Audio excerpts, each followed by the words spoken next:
Hello বন্ধুরা, আজকে একটি নতুন ব্লগে স্বাগতম সবাইকে। আজকের ব্লগটি হলো আমি চুল কাটতে যাব আজকে। অনেক দিন হলো চুল কাটি না, অনেক বড় হয়ে গিয়েছে চুল, তাই চলে আসলাম মুসাপ্পা, আবুধাবির মুসাপ্পা 33 নম্বরে। মুসাপ্পা অনেক সুন্দর জায়গা, দেখুন কত সুন্দর সারি সারি গাড়িগুলো রাখা হয়েছে, আর রোডগুলো দেখুন কি পরিষ্কার পরিচ্ছন্নভাবে আছে। তো মুসাপ্পাতে আসার পরে এক বড় ভাইয়ের সাথে আমার পরিচয় হয়েছে। দাদাটা খুব ভালো চুল কাটে, দাদার নাম হচ্ছে পলাশ। উনি ব্রাহ্মণবাড়িয়ার মানুষ, অনেক ভালো মানুষ। তো আর 1 মিনিট হাঁটলেই দাদার দোকানে পৌঁছে যাব।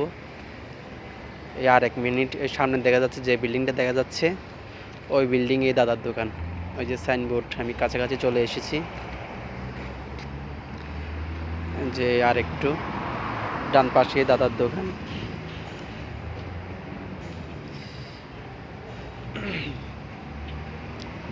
এই যে আমার চলে আসলাম কাঙ্ক্ষিত সেলুন দোকানে, যে দোকানে আমি চুল কাটবো আজকে অনেক দিন পরে। প্রায় 3 মাস হয়ে গেছে, অনেক লম্বা হয়ে গেছে চুল, একদম লম্বা হয়ে কানের উপর চলে আসছে। আজকে কেটে ছোট করে ফেলবো।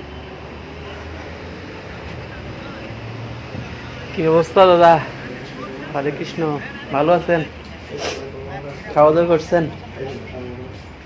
খাওয়া দাওয়া করেন না কেন? সো ফাইনালি চুলটা কেটেই ফেললাম।